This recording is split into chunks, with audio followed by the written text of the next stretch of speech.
The Salt Lake City Summer League is now in the books. I'm recording this video shortly before Game 3, but I do want to dive into what went down in Game 2 as Nick Nurse joined the broadcast and revealed a little bit about this Sixers team that should have Sixers fans fired up. So I want to dive into each one of those quotes, as well as a little bit about the culture that Nick Nurse is already beginning to instill on this team and what that truly means. But to dive into specifically what he alluded to on the broadcast, I want to start with this quote here, that Nick Nurse on the broadcast of the Sixers-Grizzlies Summer League game was asked about Paul George. He talked about George slotting in between Maxey and Embiid, but also mentioned the Oubre, Martin, and Drummond signings. Quote, right now, we feel like we're much better than a year ago. And it was not just that about the team concept. And first off, I'm absolutely with Nick Nurse and agree with his point. He talked a lot about the fit of this team, how Paul George is a perfect link between Tyrese Maxey and Joel Embiid. That is truly the best way to build a big three. That if you're picking this from any combination of basketball players, you want a true big man, a true wing, and a true guard, which you check all three boxes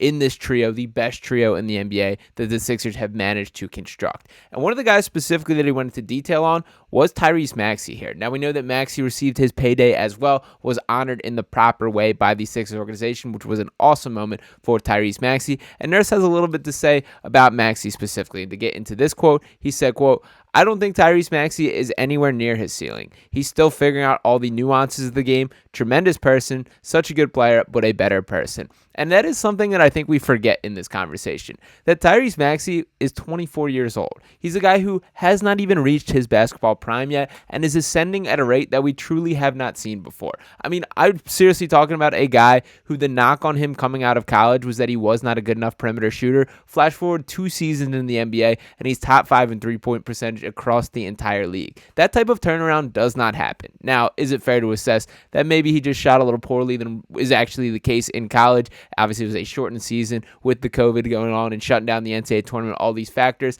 I know this isn't exactly replicating the growth that he did show as a basketball player. I think he was far better than the numbers showed even in college. But the point being, he has a work rate and a dedication to getting better that it's just infectious to a team, and you're seeing the results in Maxey. That 1% better everyday mindset that he holds is huge for instilling a culture in a franchise, and you just straight up see the results on a kid that is just willing to get better in every single way.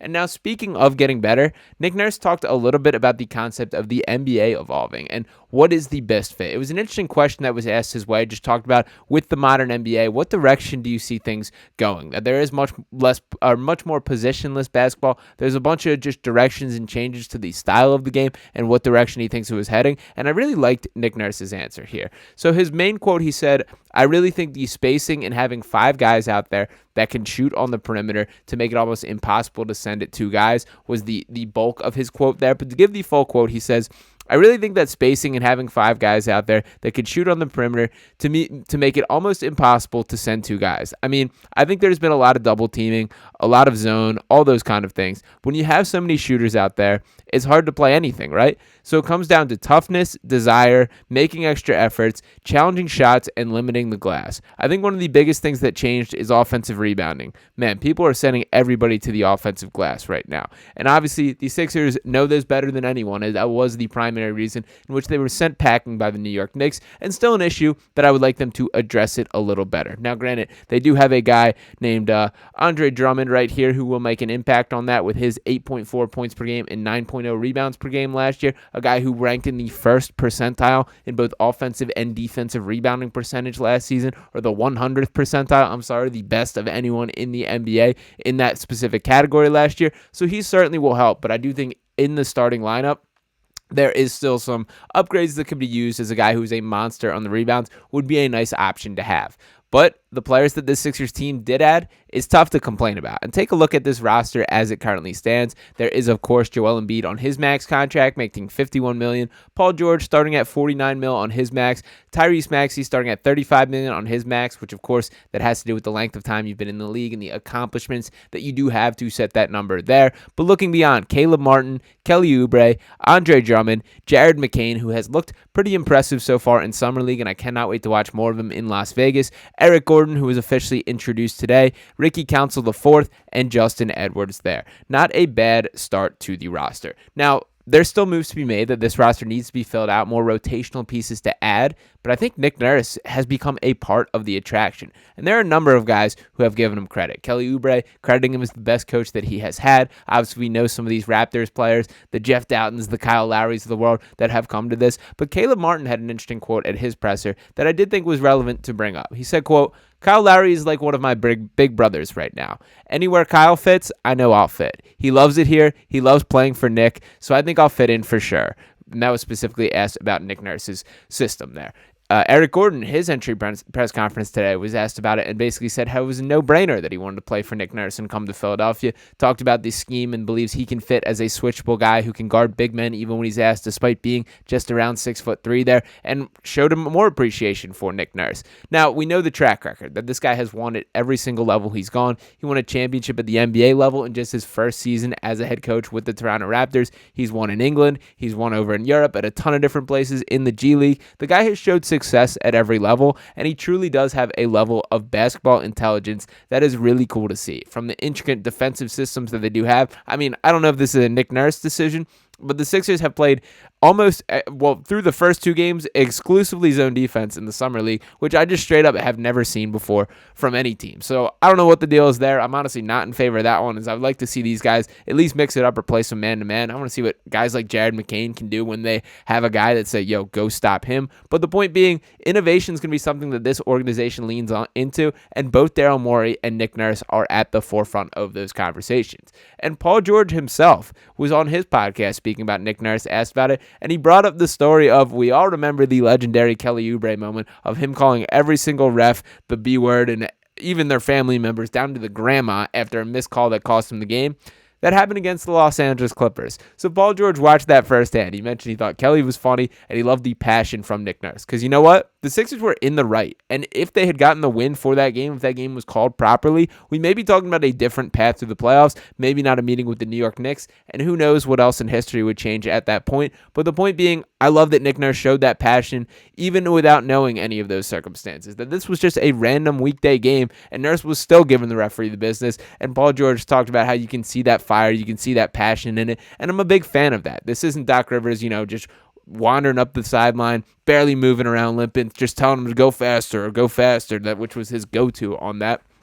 It is a guy who actually has a hand in improving the game, is willing to think outside the box, and I will take pound for pound over any other coach in the league when talking about the X's and O's. There's other good ones out there. The Eric Spoelstra of the world, Greg Popovich can't forget about, even Steve Kerr and a number of other coaches as well. But I do think Nick Nurse is the right guy for the job. Now, when speaking about how much better this Sixers team has got, there's two guys in particular that I do want to bring up. We know that Kelly Oubre came back. We know a couple of these other additions, the familiarity of Andre Drummond and the impact from a role standpoint that he can make.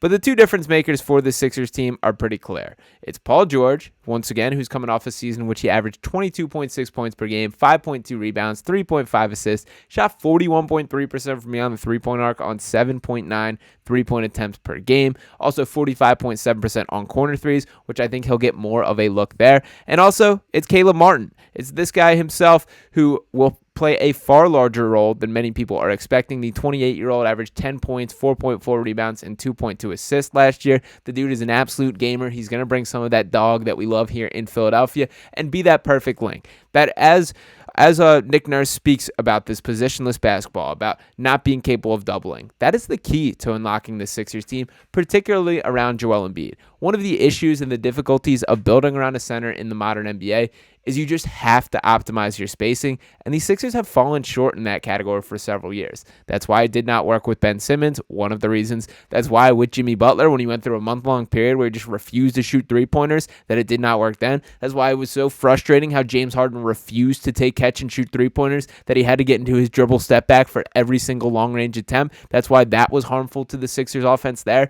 When you have a willing shooter like Paul George off the catch-and-shoot who is elite as a catch and shooter. Same with Tyrese Maxey, elite as a catch and shooter. Kelly Oubre, the most confident poor shooter that I've ever seen, that he is a guy who shoots well beyond his numbers and feels like everyone's going in at least. And Caleb Martin is a dude who also I think is better than the numbers indicate. He hits timely threes, which I think are important. So I wouldn't mind adding another sniper to really challenge some teams. Or do you really want to double down on Joel Embiid? But the point being, the Sixers have leaned into this style in a way that should have been the case from the beginning. But better late than never, and I do finally feel like this team has found its identity around Joel Embiid and has the talent to compete with these Eastern Conference juggernauts. And as we mentioned them, I think the Sixers deserve to be right at the top of the list, just as Nick Nurse is saying. So we will see how things happen from here. From here, the Sixers will be heading to Vegas Summer League, as will myself. Very excited to take in the action from out there on the West Coast. Check it all out and can't wait to report back to all of you. But appreciate you tuning into this video here. Can't wait to see if I can